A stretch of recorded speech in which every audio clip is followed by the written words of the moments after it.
Hey Marino, how you doing? Hey, Akansha, how are you doing? Hey Kat, oh Kat is also here. Awesome. Yeah, let's get Kat on the panel here. Yep, I'm sending her an invite. Hey Kat, how you doing? Thanks for joining us today. Kat might be trying to sort out the audio. Mm-hmm. Please. So Marie, I think we can wait for a couple of minutes till everybody comes in. That's fine. That's all good. Yep. Great to see some folks here. Leon, how are you doing? Siddhant, Vamshi, Sriram, welcome, welcome, welcome. This is the third edition of our Twitter Spaces. We've done a couple already, right, Akansha? Yep. So I'm so excited for this one as well. Yeah. Why don't you recap some of our previous Twitter Spaces? Okay, so like the very first space we talked about introduction to the cloud native networking landscape, and the next space we talked about service mesh. So you can, we will share the YouTube links as well, and today's space is all about CNI specifications, and today we have Marino and Kat with us as well. So yeah, and in the upcoming weeks, we will deep dive more into the networking landscape and pick up a particular topic and talk about it more and more. Yeah. Exactly. Yeah. Kat, are you there yet? Is everything good with your audio? I feel like Kat might be having some audio related issues. Mm, yeah. That's fine. So in the meantime, let me share a few things that I'm going to be up to over the next little while, in case any of you want to follow along or might be in the area. So if anyone happens to be in Toronto this Thursday evening, I'm going to the CNCF Toronto meetup. And we're going to talk about a number of things. One topic is going to be around, I believe, machine learning.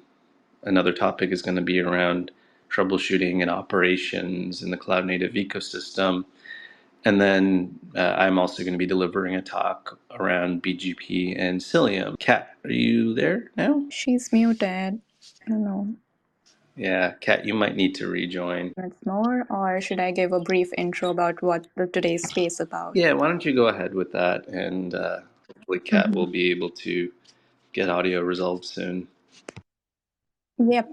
Like, would you like to introduce yourself first? Then I can begin. Yeah, absolutely. So, hey everyone, my name is Marino Widjay. I'm a platform/developer advocate at Solo, and I focus in around application networking, covering a broad spectrum of networking related technologies, both in and out of the cloud native space. So, happy to be here to talk about container networking and the container networking interface specification that's been built to support how containers communicate inside of Kubernetes. Thanks, Marino. So, okay, let's start with the space. So, before we get into the entire CNI rabbit hole, let's first talk a bit about network namespaces and how Kubernetes works. So, let's take a very basic look at network namespaces, and then maybe Marino or Kat can elaborate on it a bit more.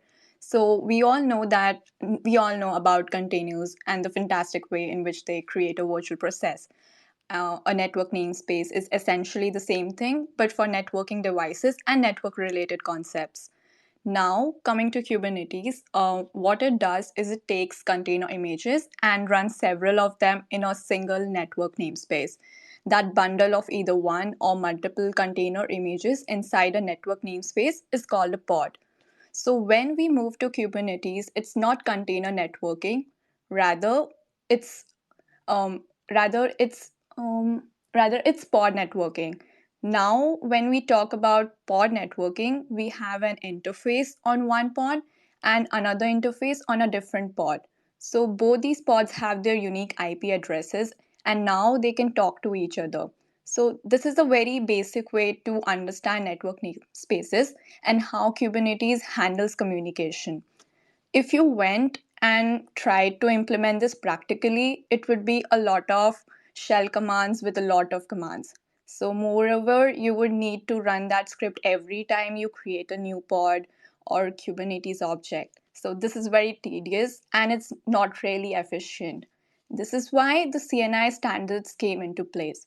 So in the most basic terms, CNI is just a set of rules that needs to be followed in order to create a network between every Kubernetes object so they can talk to each other.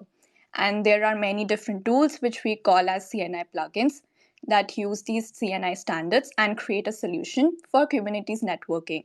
So today we will be taking a deep dive into these CNI standards, and let's also understand how various CNI implementations work to enable cluster-wide networking.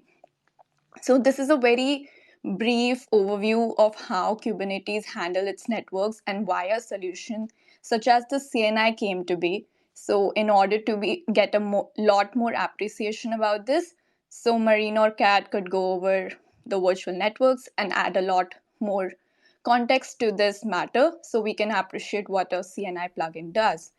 And before we deep dive, if you have any questions or thoughts, feel free to put it in the comment sections and we will be happy to take them. Over to you, Marino. I believe Kat now has audio. Are you there, Kat? Yes, I do. I can hear you. Awesome. Let's go. Hey, Kat. Sweet. I'm going to just blame it all on having been a UDP joke. But anyway.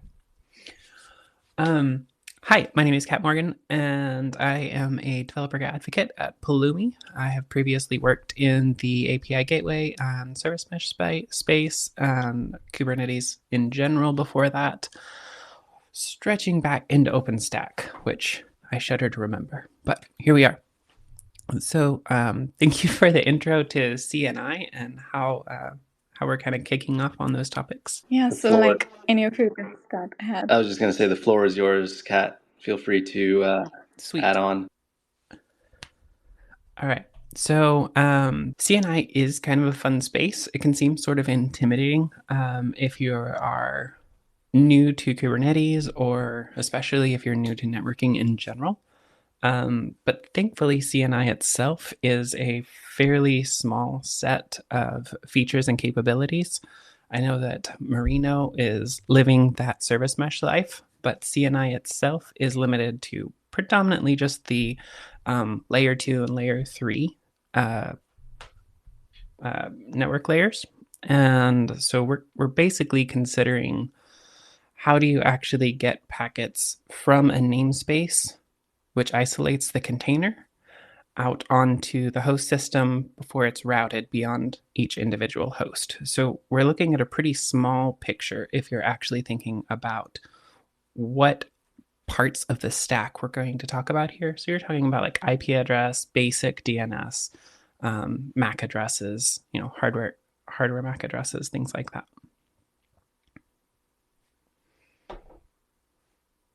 And I'll give it back. Yeah, fantastic. And I appreciate that additional context there. I'm glad you called out the service mesh piece because when you look at a full stack network, this is, again, my opinion, you're going to have three layers that exist. A physical layer that you may or may not control, a virtual network layer that you probably will have complete control over, and then an app layer, which is what we like to know or what we like to call the service mesh layer. Now, as Kat mentioned, the layer where we're doing that virtual networking is all layer 2, layer 3. And, we've got MAC addresses that we normally do expect to mess around with and play with, but that all becomes abstracted with the virtual networking that we do when it comes to CNI.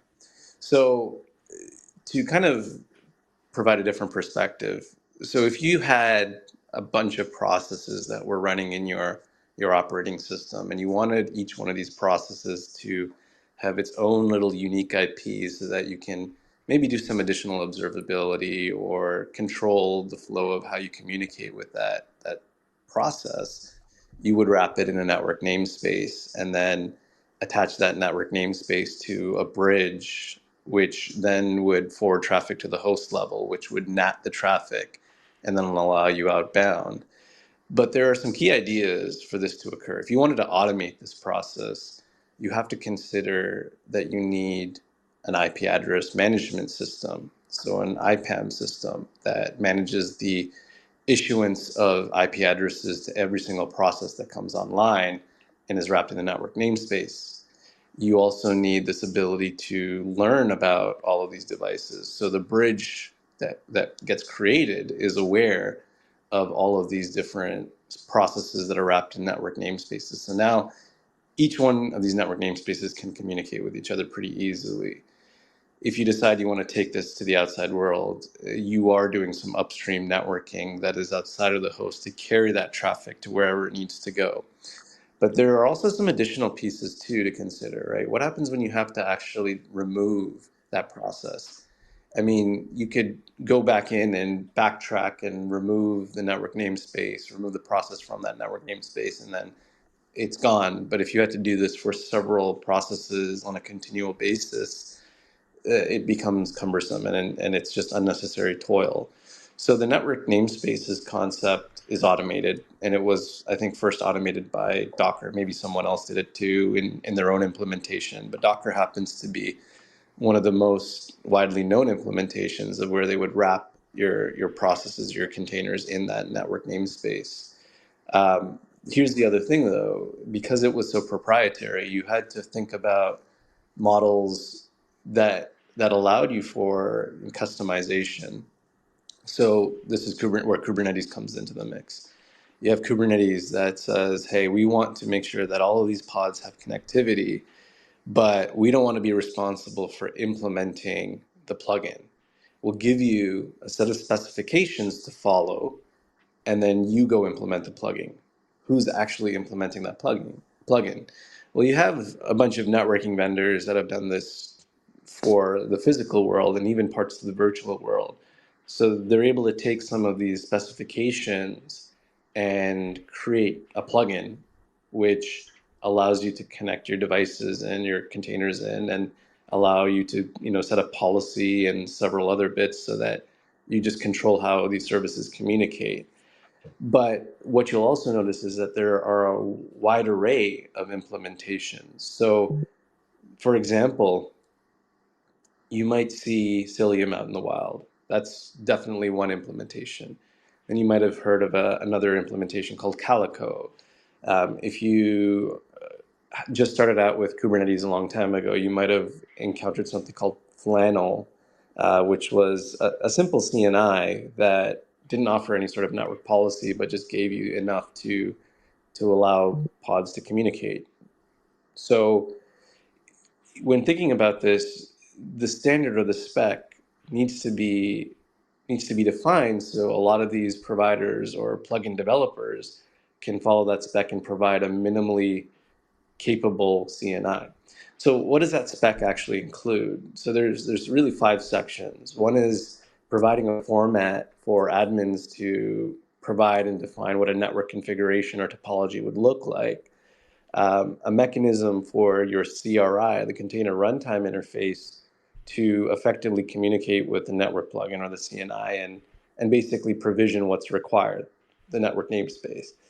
And then some additional capabilities around providing policy, providing IP address management, providing capabilities to delegate to other CNI plugins. So, for example, you might have heard of the AWS VPC CNI. It kind of sits and chains with other CNIs and can delegate control and activities to other CNIs if you chain it appropriately. And there are a bunch of other things too, but I'll stop there. And if Kat or Kansha wants to add anything additional to that, fantastic. Let's go. Thanks, Marino. Kat, would you like to add on something to what Marino just talked about? Yeah.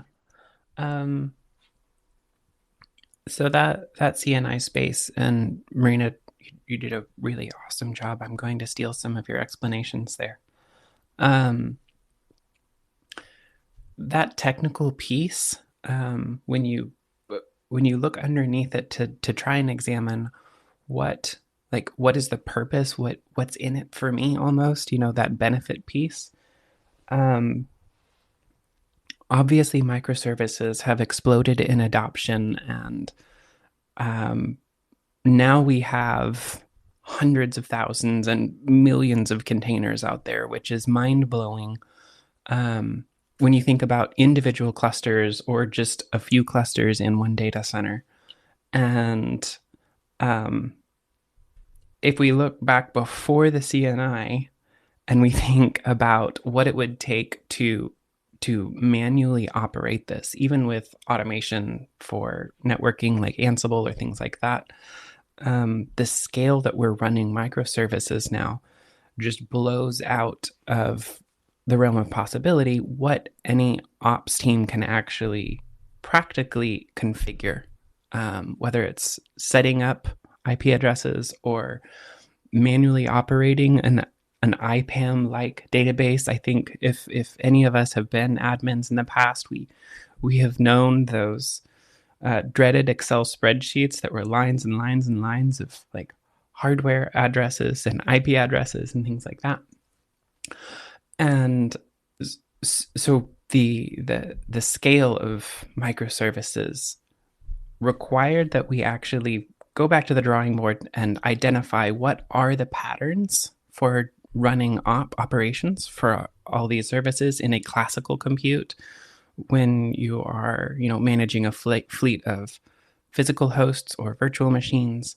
And if we can create a spec that is pluggable, so it's extensible, and allow developers to automate all of the procedures that are normally performed by, administrators and operations teams, then that will free them up to more accurately, with fewer human mistakes, implement highly complicated networking schemes for large numbers of containers. And that large number of container really comes down to a return on investment. Like, how much can we utilize every single physical hardware server to maximize the value, that useful amount of work from each node? And networking was a significant blocker before it was automated. And honestly, I think networking itself is one of the biggest values of Kubernetes and containers in general, because that is one of the most complicated and user error prone layers of orchestration of any compute system. So that's why I'm passionate about it, as I have worked in systems before we actually achieved this Kubernetes paradigm shift. And even if you are looking at like being cloud native and not running Kubernetes at all, and you're wanting to do like a container as a service, or running Lambda functions or what have you, it is really good to understand the history of how we got here, and the fact that those CNIs are really at play behind the scenes, even if you're using a platform that abstracts all of this away from you. So that comes into view when anything goes wrong, or when you're optimizing a cloud architecture for cost savings or what have you. You have to understand how all of these things actually turn into useful work. And the backbone of all of that is the CNI. I actually, before I got into the networking space, I said, I love my network engineers. I never want to be a network engineer, right? Because it is such a very exacting field. Once you get past the, proof of concept or the basic operations, and you start looking at how to really tune a system at scale to eliminate faults, or to make it easier to troubleshoot at that scale, or all of these edge cases that have to be exploited to maximize the value of the system. Marina, or Jessica? Sorry, I had to sneeze there for a second. I managed to. No worries. Bless you. Yeah, Akanksha, any thoughts, or would you like to? Yeah. So, like, thanks, Marino and Kat. So, we know that like moving forward, we know that at its core, CNI handles the networking namespaces. So maybe we could take a deep dive into that and see what they handle at a kernel level, such as the routing tables, ARP tables, IP tables, etc. Go for it, Marino. Sure, yeah. I mean, when we think about processes, they have to think about how they communicate to the outside world. And normally they don't know about this stuff. They only know about what's closest to them and what they're attached to. So when we think about the way a request is routed outside of a host, there are a few things that have to happen, right? You brought up the fact that there's an ARP table. An ARP table is really just meant to allow hosts or processes within a host to know about each other if there was some MAC learning going on, assuming that each one of these processes had their own TCP/IP stack. So in most cases, let's say in a Kubernetes environment, there would be an element of ARP learning going on or address resolution, which would resolve an IP address to a MAC address. But because of the way everything is written in software, most of the time we don't even really care to see what a MAC address is unless we're actually deeply troubleshooting with TCP dump or WireGuard or some, sorry, not WireGuard, Wireshark or something along those lines. But let's take, for example, we know within a network, let's say within a software bridge that's constructed in Linux, it has and it maintains an ARP table that associates every single entity attached to it to a MAC address. And through that table, each one of those entities or processes or containers for that matter knows how to find every other container. But the moment it has to find something external to that little network, this is where the host needs to intervene and come in. Now, the host itself has its own little route table and even has IP tables functioning. You can think of the route table as knowing where the destination is or how to get to the destination, and IP tables as the policy layer that decides whether or not you're allowed to communicate with the outside world. So what has to happen first is that as traffic is passing through the network namespace over to the bridge, it's going to hit IP tables. IP tables is going to have an assessment to determine whether or not the traffic will pass. If it does pass, there's going to be a rule match that says here's where it needs to go, and that's going to be determined based off of that routing table, and it'll be routed externally. And then there's going to be a return path as well. Now, here's the thing, that IP tables service also provides the NAT functionality as well, because it has to maintain a state between the sender of that traffic and the destination of where that traffic is supposed to go. So in order to maintain that state, it can track that connection all the way through and then allow for the return as well. So IP tables kind of controls this. This is actually a security mechanism. If something initiates a TCP connection outbound, IP tables is going to expect, and other firewalls too. By the way, IP tables is basically a firewall. They're going to determine that there should be something expected on the return, exactly how TCP should work, because it's bidirectional. Now, as traffic gets routed out of the host, it's going to hit a bunch of routers, and those routers will take that traffic or that payload to its appropriate destination. And the return path might be the same, it might be different, it doesn't matter. But the moment it hits the host will know how to transfer it back to the resultant process or network namespace. So that's how it is in a nutshell. I think it always helps to visualize a lot of this as well. The best way to visualize this, I would say, is if you look at I don't know, I'll have to find a diagram. I actually might have a tweet where I help visualize this at some point.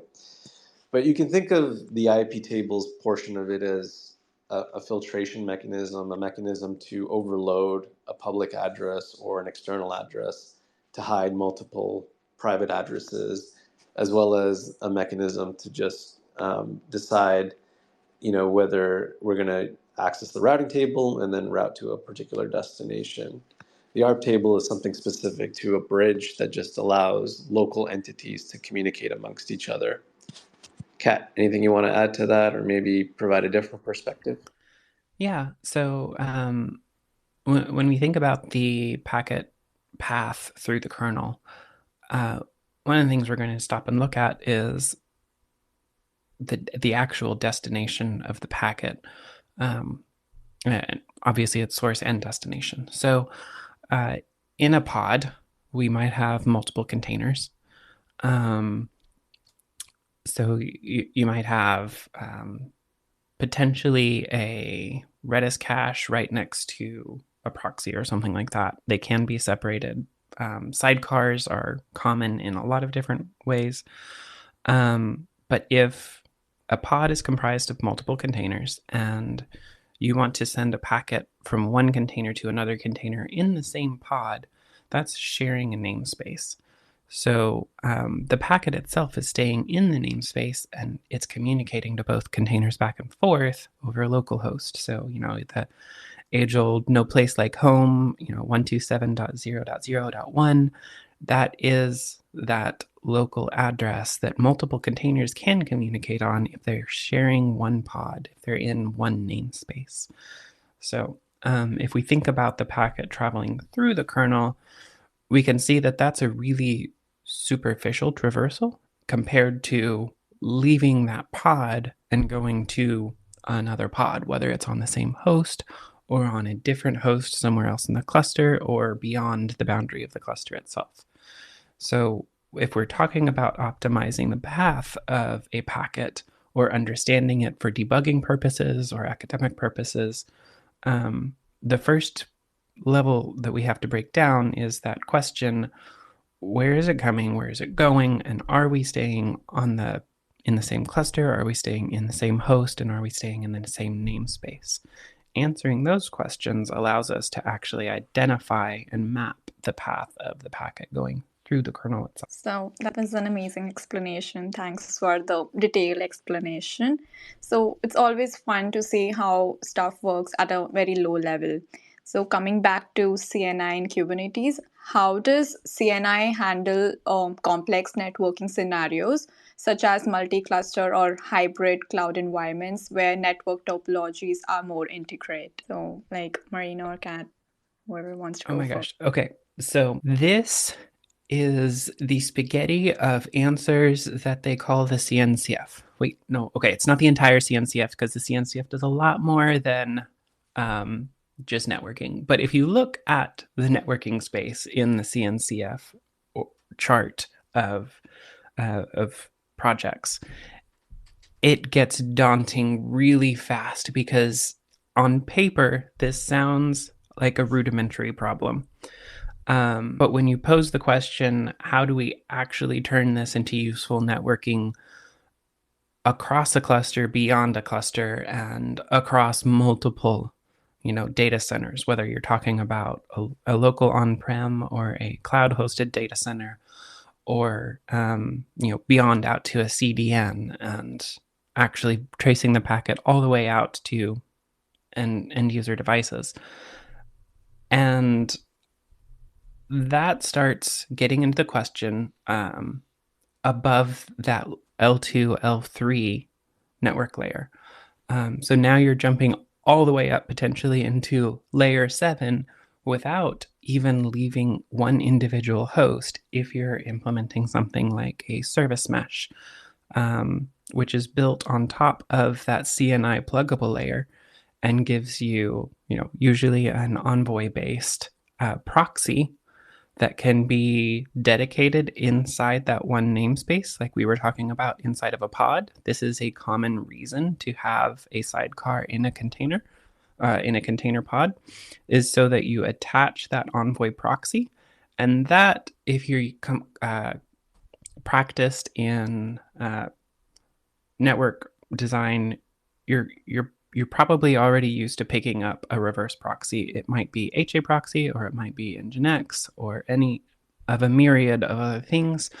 Envoy was built and written specifically for the purposes of Kubernetes when it was created.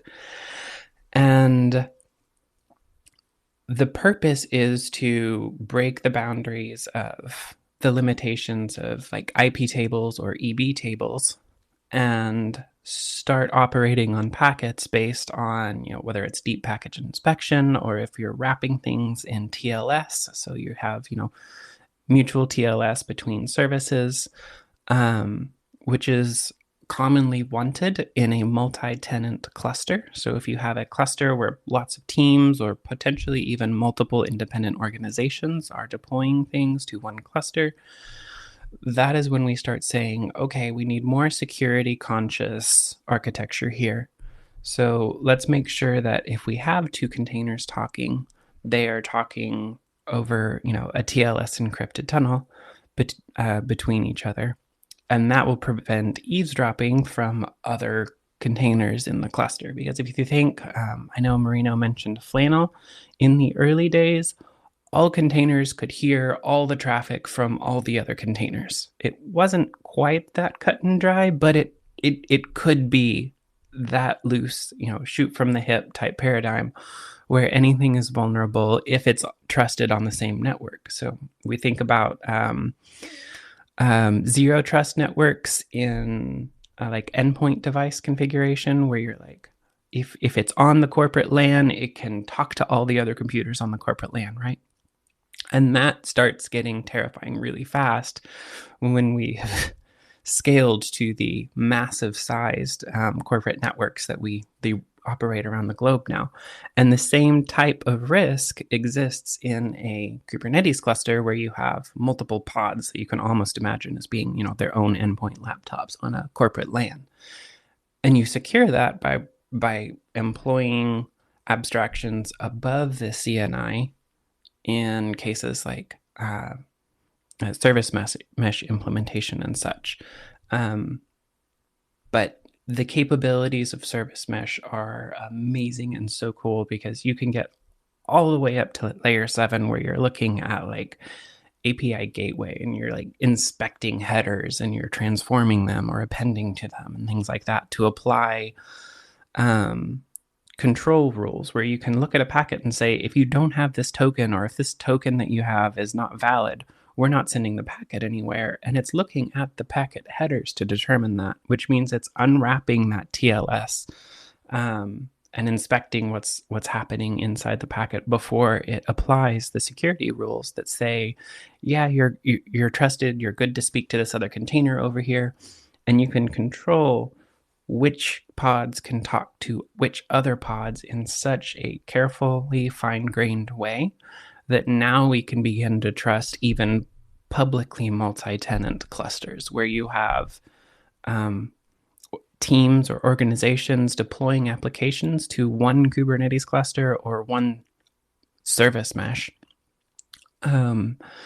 Even if those teams would never trust each other in a million years, because now we have this rigorous security layer architected on top of the power of that pluggable CNI L2 and L3 layer. Thanks, Kat. Marino, you would like to add on something, or should I move ahead? Yeah, no, I'd love to add some additional thoughts here. And everything Kat said, really appreciate, because it's also about the way we think about multi-cluster Kubernetes and Kubernetes networking. So when we think about the way we used to do multi-environment networking or cross-environment networking, we had a dependency on a couple of things. The dependency of a WAN, so being able to have access to an always available, reliable WAN service or circuit that allows us access to the public world. Because the reality is, if we're thinking multi-cluster, we'd have to consider that our environments are geographically separate somehow. I mean, it could literally be a couple of miles, kilometers down the road in another data center, but the point is there is some geographic diversity in the way we build multi-cluster. So in order to achieve that, the dependency on the WAN was one thing. The second dependency was the way we decided to connect these disparate networks or discontiguous networks. So there were two ways. We could either bridge them using tunneling mechanisms like IPsec, or even an overlay technology, Or the alternative is having access to a direct wire that maybe a service provider would give us, that gives us the illusion that we're all on the same network. These multiple locations are on the same network. Now, over the years, these overlay technologies became easier to work with, and one that a lot of you might be familiar with is VXLAN, which allowed for basically carrying layer 2 or IP information inside of another IP header. And that allowed you to stretch your broadcast domains or your layer 2 networks. And when you think about that for a second, there were a few limited use cases for something like this. You either had artifacts or resources in your environment that simply just could not change their IP addresses, and if they did, everything would break, or you had some protocols that existed that simply were not really friendly towards changing, you know, packets or frames, or having to go through a tunnel of some sorts, because it might be sensitive to latency, or fragmentation of that sort. So when you think about that, while it did solve a few problems, it just started to create another set of problems where we were just now having to manage larger broadcast domains, something we probably wanted to avoid altogether because of the crosstalk. Anyways, when we think about multi-cluster now, those principles still can be present. And a perfect example of this is if you think about the Cilium CNI, it offers a technology called cluster mesh. Now, what cluster mesh does is it actually allows multiple clusters in different locations to be treated as a single cluster, to be all connected together. There are some limitations with this, and you have to follow some strict guidelines to achieve this. But this is one way to achieve multi-cluster. The reality comes down to the fact that now you have all these disparate clusters all connected logically together, allowing pods in one cluster to know about and communicate with pods in another cluster directly without having to traverse any sort of gateway or layer 7 entity. Now, is that the right way to do things? For certain situations, maybe. But for the majority of use cases, what Kat described earlier on about leveraging layer 7 to do a lot of this is exactly where we want to be. Each cluster needs to be treated independently and tied at layer 7 somehow. And the way you do that is through a service mesh or through a multi-cluster service mesh. Because ultimately, we want traffic to flow through, let's say, an egress gateway or an east-west gateway to communicate with other services in other clusters. And the reason we want to do this is because we don't want to care about physical container IPs or pod IPs. That should all change, and we shouldn't even be aware of those changes. We should, but we shouldn't even care about them. If a pod disappears, much like how we expect it to, and another pod comes online to take its place, effectively what shouldn't change is the service and the mapping to a service mesh and how we route to that service in the mesh. And that's how we should view multi-cluster, because again, we lose a cluster if we treat everything in the mindset of GitOps. And I think Kat would be a perfect time to segue into some of what Pulumi's doing in the IAC and GitOps space. If we GitOps our cluster, then everything should come back to reconcile to the way it was before. And in that case, do we truly need to create these laneways directly between our clusters, instead have them be independent of each other, but still have laneways through layer 7 through those gateways, or I should really say ingress or egress gateways, to be able to talk to each other? That's the preferred approach. Like, I know Oh for yeah. a fact. Okay. So that was an awesome segue. And one of the things that I missed earlier is this whole cattle versus pets conversation, right? We're really accustomed to understanding that containers are these short-lived. I still think that the analogy is a little bit gross, but this cattle versus pets paradigm where the container doesn't have to be maintained and cared for and loved and nurtured for all of time. And what's that actually mean though, right? before we had, virtual systems and containers and all this magic, we had these physical boxes. And if you wanted to deploy a service or you wanted to deploy a few services, you would talk to your hardware vendor and you would say, hey, look, this is the capacity I need to plan for these services. I might need 3 boxes to try and make it somewhat redundant. So if it goes down in the middle of the night, I don't have to get a pager, call to run into the data center and fix things. But we had these physical machines that we cared for long term, and it uptime of those physical systems mattered immensely as one of those KPIs, key performance indicators, whether or not IT was doing its job.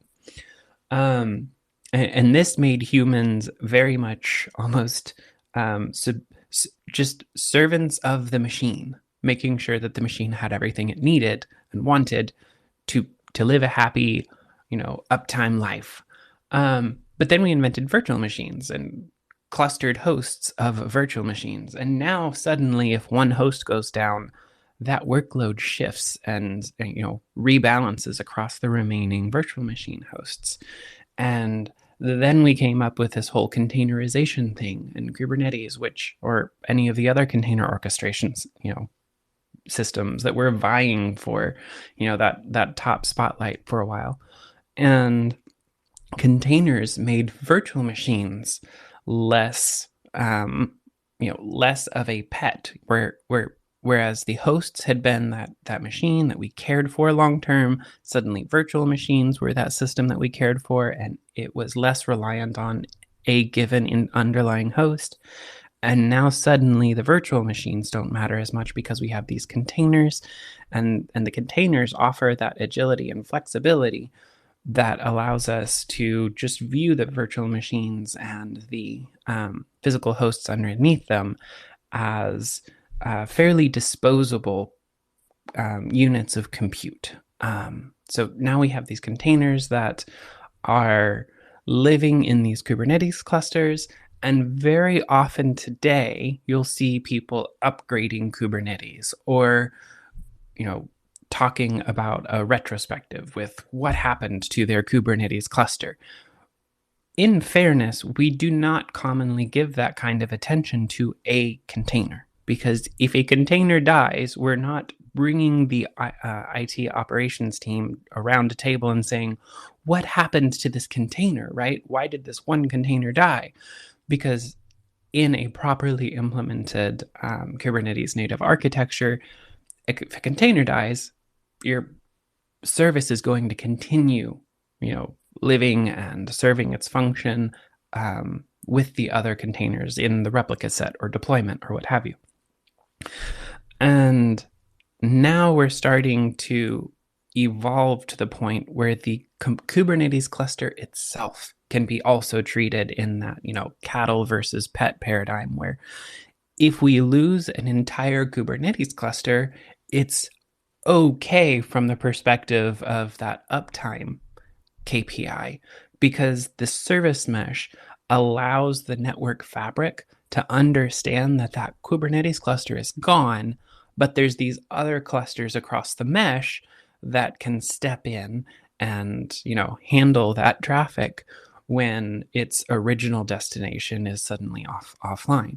And we're beginning to see orchestration at a level where you say, hey, look, I want to run this web application in the cloud, and you're not going to sit back and think as much about a given host or a given virtual machine or a given Kubernetes cluster or a given service mesh, potentially even, because now we're bridging multiple meshes in really interesting ways.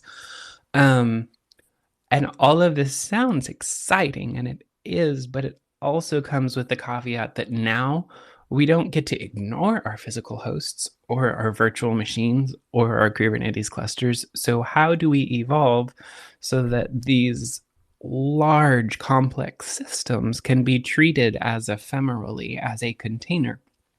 And to Marino's point, that is where Pulumi steps in and says, hey, look, we're going to orchestrate the cloud using real programming languages which have proven, obviously robust and valuable for writing solutions to all kinds of software problems. And we can solve infrastructure problems leveraging all of those same benefits, whether it's, basic, logic functions or library functions where we can turn IAC, that infrastructure as code, into libraries and import those libraries into other smaller units of code. All of this starts kind of bringing to the surface the ability to see all of compute, whether it's in a data center or on-prem or both, or however distributed it is out on the edge at radio towers or beyond them. I actually even have a fun little patch from IBM from when we sent a Kubernetes cluster into space. And that was crazy cool, right? It's not even a global boundary anymore. By the way, Marino, we totally need to be there when they're building the first data center on the moon. I'm just saying that's going to be profound, and I'm excited about it because I'm a nerd. But the boundary of what is persistent and what is ephemeral is edging closer and closer to the data itself being that one pet that we take care of forever. And the actual, in-flight compute and all of that stuff is just so ephemeral that we don't really care about it in any sort of long-term way. And the retrospectives, for the most part, are going to come down to, was there data loss or was there a data leak? And otherwise, the rest of the orchestration and compute is this fluid evolution of networking and hardware that just feeds data systems until all data that can be computed is computed. And now I have tangented so far off topic that I'm going to cede the floor for a moment and drink more coffee. Thanks, Kat and Marino. So I know for a fact that a multi-cluster situation is quite a common situation, and it can get quite tough to handle. So thanks for that really amazing explanation from both of you. So moving on to the next question. A CNI isn't a Kubernetes specific toolchain, right? So what are some examples out of Kubernetes where a CNI implementation can be useful? Can we just say plug and play it in a regular Linux desktop environment, or is it best used for servers? Go for it, Marina. So I'm trying to understand the question a little bit. So are you asking if the CNI is best used in Kubernetes or elsewhere? Like is it best used for servers, or we can just use it in a regular Linux desktop environment as well? So CNI actually was built with Linux in mind, and that's where it all started from. The CNI spec itself has expanded to accommodate for a variety of styles of workloads. So I imagine virtual machines fit into that conversation, and strategy, as well as I believe bare metal, but I'm not sure where they're at with that at the moment. But the idea of using CNI was to help automate parts of the network, things that would be rudimentary tasks that you wouldn't want to do, basically meaningless tasks that, even though for the application itself gives it access to the network, we don't want to be sitting there and being the ones that plug in and then unplug. Now, when it comes to Kubernetes, right, this is where a CNI plugin shines, because on the very basic end, a CNI like Flannel will just get you up and going. But when you think about trying to do some very complex networking at lower layers, or if you decide that you've got workloads that need to have access to regular networks and be dual home to other networks, and now you might be considering the multi CNI, it can get very complex. But CNIs allow for this level of complexity. I mean, you can stack and chain CNIs together and leverage them for different things. So, for example, Cilium. Right? Cilium is a perfect example of one of the most advanced CNIs out there. It it basically provides the base level functionality of IP address management and connectivity for pods, and then takes that a step further to provide a variety of fine-grained network policy outside of what Kubernetes normally would provide. Obviously, you're using the Cilium CRDs to achieve this, but if you're looking for fine-grained control, then Cilium can offer that. There also is something very interesting about what Cilium does under the hood. Now, a lot of CNIs will typically just leverage IP tables or IPVS to achieve functionality around packet routing of pods. But when it comes to Cilium, it uses eBPF under the hood. And when it uses eBPF, what it actually is doing is it's leveraging the kernel to make policy decisions versus allowing the user space to do so.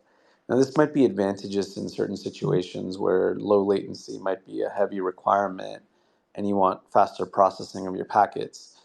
So when we think about it, the kernel and user space offer two mechanisms to where we can process packets, but we'd have to write code and recompile the kernel if we wanted it to do something special with those packets. Instead of recompiling the kernel itself, we can attach sandbox-based programs using eBPF, where we can start attaching ourselves to hook points and look for a variety of events. When these events occur, we can actually take action upon them and then feed that back into user space and make a decision there or enact a policy. So this allows for some speed of packet processing and policy processing at the kernel level versus having to do this in user space inside of an application. I mean, there are arguments where doing it in user space is fine. In fact, a lot of this processing happening in user space might be negligible from a performance standpoint, because when you think about CPUs in general and how fast they are today and the amount of memory we have access to, a lot of this stuff can be processed very, very quickly. I think when we start thinking about scale, a lot of these considerations may come into play here. Now, CNI plugins, the CNI spec, while it was originally written for Kubernetes, if you go read the spec, it actually talks about outside of Kubernetes, and I think it's worth knowing, where CNI can go. That's all I have to add or say about that. Kat, would you like to add on? Yeah. Okay. So I find the question interesting because it touches on a space that I don't hear talked about commonly. And I was closer to the problem when I was spending time at Kong, specifically on Kuma Mesh, which is another Envoy-powered service mesh. And one of the interesting academic possibilities with that service mesh is that you can actually instantiate an entire service mesh without Kubernetes or a CNI whatsoever. And basically, if you remember that a pod is just a shared namespace, and that namespace contains all of the packets inside the, communicating across whatever number of containers are in that pod, then you can remember that namespace can be a classical compute system where you have just a physical server or a virtual machine containing one operating system, not containing any containers, and you've instantiated an Envoy proxy that suddenly treats that host, that home address, localhost 127.0.0.1, as its own pod. It's an entire system, and it doesn't have containers happening necessarily, even though it can independently of this. But it's that sidecar-like functionality of Envoy, which again sits above the CNI itself, and abstracts away all of the extra logic required to do those higher level networking layer functions. So while we could instantiate an entire service mesh without Kubernetes, without containers, more often than not, you would see that type of a feature utilized during application modernization projects where you might have some classical compute, those machines that are carefully curated pets that you have to maintain until you convert it over into a microservice, which is a complex process for a lot of legacy systems because you might have a database and you might have a front end and you might have a back end, and turning all of that into a microservice or into their respective microservices in one shot can be extremely taxing for an operations team and their development teams that create those services. Whereas if you are able to slowly migrate a large complex legacy system into microservices by bridging your service mesh across modern container systems and legacy compute, now you can just convert the front end and your database and your backend system are in the mesh and controlled declaratively with all of the policies of the mesh, compliant with those policies as well.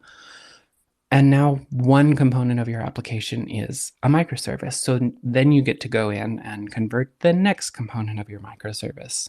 And that was an interesting kind of paradigm shift when I was trying to understand and comprehend the purpose of CNI and service mesh and how all these things fit together, especially across clusters or beyond the boundary of one cluster. And when you remember that sidecar, right? We're not talking about ambient mesh right this second. We're just talking about that mesh functionality that exists within one pod. That's a function that can be reproduced in any number of paradigms, including other physical hosts. Generally speaking, you're never going to actually attach your personal laptop to a service mesh. It's academically possible, but not really practical or secure by any stretch of the imagination, because you want each unit of your microservice to be as small and constrained as possible, because you still have to remember that when you do provide policies that allow that unit of compute access to the network, that is a risk vector. And the more broad any one risk vector is, the more you expose the entire mesh to those risks. So generally, the question is not something that you hear come up frequently. Like, can I actually add generic Linux boxes or Windows boxes or whatever to a mesh? But it is possible, and Envoy even has a place in that story where it applies. Thanks, Kat and Marino. So we are running out of time, but I still would like to plug in one last question before we end this space. So what do you think are some of the emerging networking protocols or alternatives that might disrupt or complement the current CNI landscape? Oh gosh, I wasn't prepared for this one. I honestly think that when it comes down to disruption, it would take a drastic change in the way we do networking for that to occur, right? Which would mean more abstraction on top of what already exists, and we're already doing plenty of abstraction. If we think about, and I know that Kat just brought up ambient mesh, one of the goals of ambient mesh is to basically simplify the need for a CNI or what the CNI provides, and do a lot of the heavy lifting and processing at the mesh layer, where it's not so much about infrastructure networking and it's more about application networking. So CNIs will always exist to provide the base functionality for onboarding and offboarding pods into a network, but the logic, the routing, the policy, the encryption is probably going to be driven far more in the mesh layer. And because of the way ambient mesh has been constructed, you have this possibility and capability actually to do policy at layer 4, where normally you would depend on a network policy from a CNI to do this. So ambient mesh is an example of that. I think that other network technologies out there might follow a similar approach, where the logic is removed from the switching layer and moved heavily into the upper layers. So the reason why I bring this up, the reason why I say this is because when if you ever played with networking about 10 to 15 years ago, this is exactly what the hardware vendors did. A perfect example of this is Cisco Nexus and its line of switches. So Cisco Nexus actually created, even before that, they had the Catalyst. I'm going to skip over the Catalyst for the reasons that I'm kind of talking about the same things anyways. But the Cisco Nexus created this engine. You can think of this as this massive multi-leveled rack entity or unit that had dual supervisor control planes and a management plane. And you would have two of these boxes basically racked next to each other, or maybe racked a little further apart for fire prevention issues or anything like that. But effectively what these were the brains, the entire brains of the network. So when you think about how like servers connect into this network, you might have a row of racks that have all of these servers connected, and they may not be in the same co-located rack as that Nexus switch, but at the same time, or the Nexus core switch, you wouldn't want to cable your servers directly to that core switch. You would want to cable them to a top of rack switch, which would then be cabled all the way to this Nexus core switch. Now, what's interesting is that top of rack switch is what Cisco called a fabric extender, a FEX. A fabric extender was just basically a physical extension of that core switch over to that rack that was maybe, 5 or 10 meters away. And when you think about it, that FEX switch, where all these servers would connect to, the top of rack switch, had no brains, had no logic. Basically didn't know, didn't have any sort of ARP learning capabilities, didn't have Mac learning capabilities. All it served its purpose for was connectivity, to basically pass through the network through those maybe two wires from that top of rack switch all the way to that Nexus core switch. So I'm bringing this up because this is exactly the model we want to go to, where there is logic and control at a higher layer, but the CNI layer is one that just moves packets really quickly, and that's all we want it to do. We'll implement the policy, the way we do routing, we'll implement authorization, all this additional stuff at the mesh layer is exactly how I think this is all going to play out. That could be different, right? Also, before I pass it to Kat, I just want to call out a couple of things. Siddhant is actually going to be presenting at KCD El Salvador talking about CNI. So if you're headed that way, go check out his talk.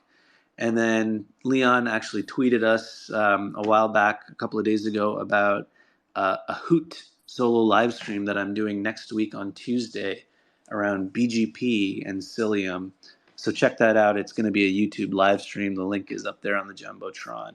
All right, sorry about that. Go ahead, Kat. No, that was really great. I was sitting here kind of puzzling over the question for a second. I was not really prepared for it, but your explanation segues well into a couple of key technologies that, like the Nexus system, where you are suddenly programming the entire network. We have eBPF and WASM emerging, and these two things are fascinating because earlier we were talking about can we what is a packet's life cycle through a kernel and such as that. And when we think about programming a kernel in a classical sense, if we want to change the kernel, we're going to either update the kernel, recompile it, we have to reboot the system, or heaven forbid hot swap kernels. And all of this gets really difficult to change on the fly. And that breaks down when we're trying to make systems either ephemeral or treat them like cattle instead of pets, because rebooting nodes and replacing kernels is really difficult. But a lot of times we might see a path to optimize a system, especially a networking system, by changing something at the kernel level. And that's where eBPF shows up and says, hey, look, actually, we have this interface with the kernel, so we can replace it with replace certain components of logic on the fly as easily as we can replace containers in a Kubernetes cluster. And that is so exciting to me because now you see people optimizing data paths well beyond what was previously practical or possible without, redeploying an entirely new cluster or something like that. And at the same time, you have these WASM modules, and what that allows is all the flexibility of programming a generic web browser with web applications and its own logic that runs locally on your system, to suddenly that exact same programming interface being available inside of, say, Envoy, which is that sidecar piece of the service mesh, right? So if you want to implement OIDC or other auth mechanisms or caching mechanisms locally on the pod itself, or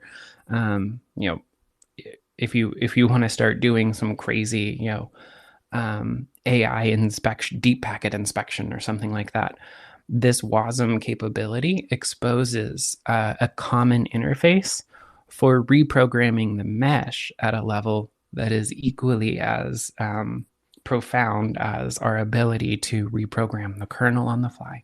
So I think those spaces are going to continue to evolve, and it's difficult because it's so in the weeds. But the big-brained people out there that are solving these problems are doing absolutely amazing things with those new technologies exposed to improve the ephemeral nature and life of operating these clusters and containers and meshes at scale. I said at scale. I was going to try and not say at scale. It's said so often. All right. So thank you, Marino and Kat, for such insightful thoughts. I'm sure we can see some interesting stuff in the future in the networking landscape. And thank you, Kat, for coming, and even Marino, thanks for coming today. And I also hope our audience had some great learning experience around the CNI, like Marino and Kat, like final Thank you so thoughts. much. Yeah, for sure. Thank Thank you you all so for much. having us. Yeah, for sure. I just want to say, Akansha, thank you again for organizing this space and bringing on Kat as an excellent speaker to, really talk about some of the depth of what CNI is. So again, thank you, Kat, as well for being here. So we will be doing another space, I think, in a couple of weeks, skipping next week because there's a bunch of things going on. But we will keep you all in the loop and let you know what the next topic is going to be, and we'll probably have another guest. We are thinking about talking about micro VMs. We're thinking about bringing in folks from GitLab to talk about GitOps and version control with GitLab technology. And then we'll probably spend some more time digging into things like Argo and how that works with the network, automating the network, and then revisit some of these API technologies like API gateways and service meshes again. There's some deeper topics we can get into with the mesh side of things, but we want to make sure that we cover some good foundation before we start diving into some of these deeper topics. Again, thank you everyone for coming by. We hope to see you all again soon in the next Twitter space. Take care. All right, so we can end this space and see you in the next one. Bye-bye.